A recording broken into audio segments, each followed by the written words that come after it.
Exodus chapter 15. Then Moses and the children of Israel sang this song to the Lord, and spoke, saying, I will sing to the Lord, for he has triumphed gloriously.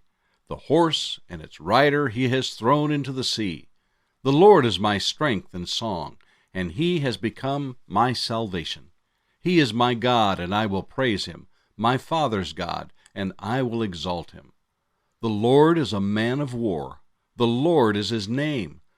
Pharaoh's chariots and his army he has cast into the sea. His chosen captains also are drowned in the Red Sea. The depths have covered them. They sank to the bottom like a stone. Your right hand, O Lord, has become glorious in power. Your right hand, O Lord, has dashed the enemy in pieces. And in the greatness of your excellence you have overthrown those who rose against you.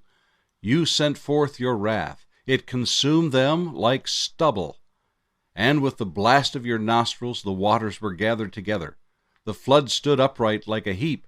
The depths congealed in the heart of the sea. The enemy said, I will pursue. I will overtake. I will divide the spoil.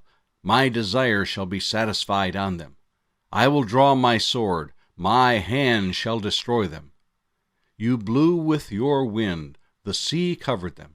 They sank like lead in the mighty waters. Who is like you, O Lord, among the gods? Who is like you, glorious in holiness, fearful in praises, doing wonders? You stretched out your right hand. The earth swallowed them. You, in your mercy, have led forth the people whom you have redeemed. You have guided them in your strength to your holy habitation. The people will hear and be afraid. Sorrow will take hold of the inhabitants of Philistia. Then the chiefs of Edom will be dismayed. The mighty men of Moab, trembling, will take hold of them. All the inhabitants of Canaan will melt away. Fear and dread will fall on them. By the greatness of your arm they will be as still as a stone. Till your people pass over, O Lord, till the people pass over whom you have purchased.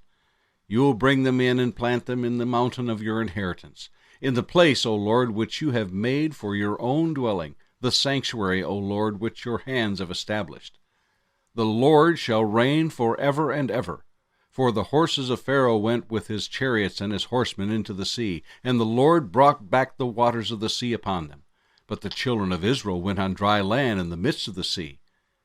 Then Miriam the prophetess, the sister of Aaron, took the timbrel in her hand, and all the women went out after her with timbrels and with dances.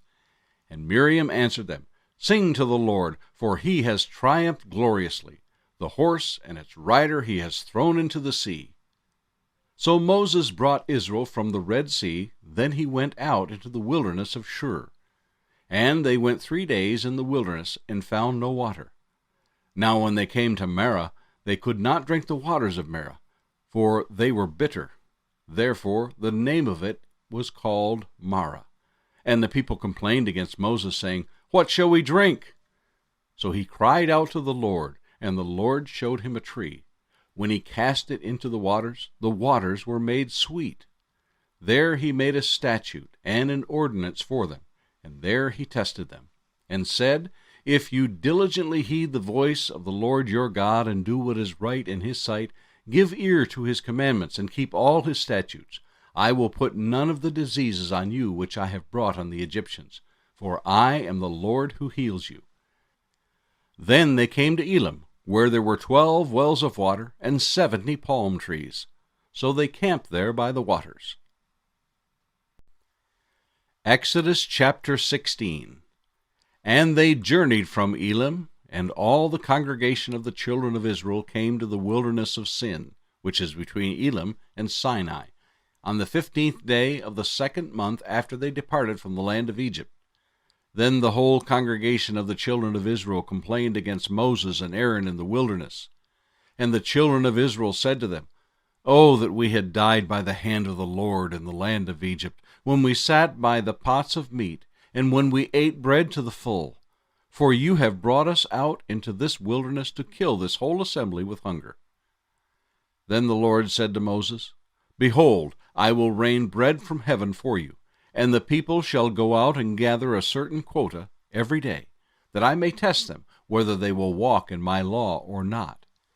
And it shall be on the 6th day that they shall prepare what they bring in, and it shall be twice as much as they gather daily.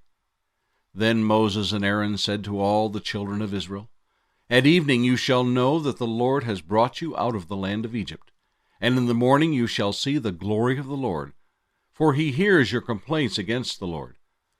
But what are we that you complain against us? And Moses said, This shall be seen when the Lord gives you meat to eat in the evening, and in the morning bread to the full. For the Lord hears your complaints which you make against him. And what are we? Your complaints are not against us, but against the Lord. Then Moses spoke to Aaron, Say to all the congregation of the children of Israel, Come near before the Lord, for he has heard your complaints. Now it came to pass, as Aaron spoke to the whole congregation of the children of Israel, that they looked toward the wilderness, and behold, the glory of the Lord appeared in the cloud. And the Lord spoke to Moses, saying, I have heard the complaints of the children of Israel. Speak to them, saying, At twilight you shall eat meat, and in the morning you shall be filled with bread, and you shall know that I am the Lord your God. So it was that quails came up at evening and covered the camp, and in the morning the dew lay all around the camp. And when the layer of dew lifted, there on the surface of the wilderness was a small round substance, as fine as frost on the ground. So when the children of Israel saw it, they said to one another, What is it? For they did not know what it was. And Moses said to them, This is the bread which the Lord has given you to eat. This is the thing which the Lord has commanded. Let every man gather it according to each one's needs, 1 omer for each person, according to the number of persons. Let every man take for those who are in his tent. Then the children of Israel did so and gathered, some more, some less. So when they measured it by omers, he who gathered much had nothing left over, and he who gathered little had no lack. Every man had gathered according to each one's need. And Moses said, Let no one leave any of it till morning. Notwithstanding, they did not heed Moses, but some of them left part of it until morning, and it bred worms and stank. And Moses was angry with them. So they gathered it every morning, every man according to his need, and when the sun became hot, it melted. And so it was on the 6th day that they gathered twice as much bread, 2 omers for each one. And all the rulers of the congregation came and told Moses. Then he said to them, This is what the Lord has said. Tomorrow is a Sabbath rest, a holy Sabbath to the Lord. Bake what you will bake today, and boil what you will boil, and lay up for yourselves all that remains, to be kept until morning. So they laid it up till morning, as Moses commanded, and it did not stink, nor were there any worms in it. Then Moses said, Eat that today, for today is a Sabbath to the Lord. Today you will not find it in the field. 6 days you shall gather it, but on the 7th day, the Sabbath, there will be none. Now it happened that some of the people went out on the 7th day to gather, but they found none. And the Lord said to Moses, How long do you refuse to keep my commandments and my laws? See, for the Lord has given you the Sabbath. Therefore he gives you on the 6th day bread for 2 days. Let every man remain in his place. Let no man go out of his place on the 7th day. And the house of Israel shall call its name manna. And it was like white coriander seed, and the taste of it was like wafers made with honey. Then Moses said, This is a thing which the Lord has commanded. Fill an omer with it, to be kept for your generations, that they may see the bread which I fed you in the wilderness, when I brought you out of the land of Egypt. And Moses said to Aaron, Take a pot and put an omer of manna in it, and lay it up before the Lord to be kept for your generations. As the Lord commanded Moses, so Aaron laid it up before the testimony to be kept. And the children of Israel ate manna 40 years, until they came to an inhabited land. They ate manna until they came to the border of the land of Canaan. Now an omer is 1/10 of an ephah.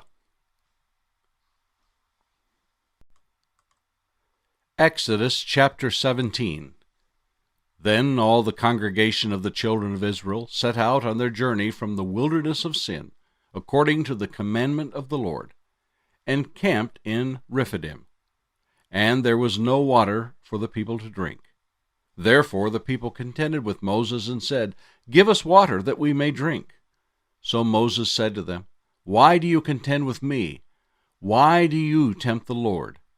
And the people thirsted there for water. And the people complained against Moses and said, "Why is it you have brought us up out of Egypt to kill us and our children and our livestock with thirst?" So Moses cried out to the Lord, saying, "What shall I do with this people? They are almost ready to stone me." And the Lord said to Moses, "Go on before the people, and take with you some of the elders of Israel. Also take in your hand your rod with which you struck the river, and go. Behold, I will stand before you there on the rock in Horeb, and you shall strike the rock, and water will come out of it, that the people may drink." And Moses did so in the sight of the elders of Israel. So he called the name of the place Massah and Meribah, because of the contention of the children of Israel, and because they tempted the Lord, saying, "Is the Lord among us or not?" Now Amalek came and fought with Israel in Rephidim. And Moses said to Joshua, "Choose us some men and go out, fight with Amalek. Tomorrow I will stand on the top of the hill with the rod of God in my hand." So Joshua did as Moses said to him, and fought with Amalek. And Moses, Aaron, and Hur went up to the top of the hill. And so it was, when Moses held up his hand, that Israel prevailed. And when he let down his hand, Amalek prevailed. But Moses' hands became heavy. So they took a stone and put it under him, and he sat on it. And Aaron and Hur supported his hands, one on one side and the other on the other side, and his hands were steady until the going down of the sun. So Joshua defeated Amalek and his people with the edge of the sword. Then the Lord said to Moses, "Write this for a memorial in the book, and recount it in the hearing of Joshua, that I will utterly blot out the remembrance of Amalek from under heaven." And Moses built an altar and called its name, "The Lord is my banner." For he said, "Because the Lord has sworn, the Lord will have war with Amalek from generation to generation."